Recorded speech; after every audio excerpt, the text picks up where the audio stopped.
நாமக்கல் மாவட்டம் திருச்செங்கோடு சட்டமன்ற தொகுதியில் உதயசூரியன் சின்னத்தில் போட்டியிடும் கொங்கு நாடு மக்கள் தேசிய கட்சியின் பொதுச் செயலாளர் ஈஸ்வரன் எலச்சிபாளையம் ஒன்றிய பகுதிகளில் தீவிர பிரச்சாரத்தில் ஈடுபட்டார். ராமாபுரம், பருத்திப்பள்ளி உள்ளிட்ட இடங்களில் திறந்த வாகனத்தில் சென்ற அவருக்கு கூட்டணி கட்சியினர் உற்சாக வரவேற்பளித்தனர்.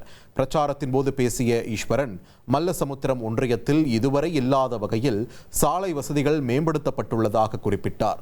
திருச்செங்கோடு தொகுதி மீது முதலமைச்சர் தனி கவனம் செலுத்தி நிதி ஒதுக்கியதாலேயே இத்தகைய சாலை பணிகள் சாத்தியமானதாகவும் அவர் தெரிவித்தார். அவ்வளவு ரோடுகள் போட்டிருக்கோம். ஆனால் கண்டிப்பாக இதெல்லாம் முதலமைச்சருடைய அந்த ஒரு தனி கவனம், திருச்செங்கோடு தொகுதியின் மீது ஒரு தனி கவனம் செலுத்தி இவ்வளவு நிதியை கொடுத்திருக்கிறார்.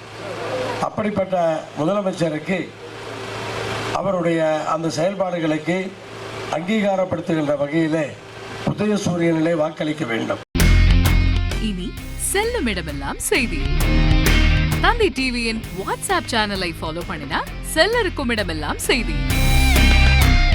இதோ QR கோட் இப்பவே ஸ்கேன் பண்ணுங்க, ஃபாலோ பண்ணுங்க.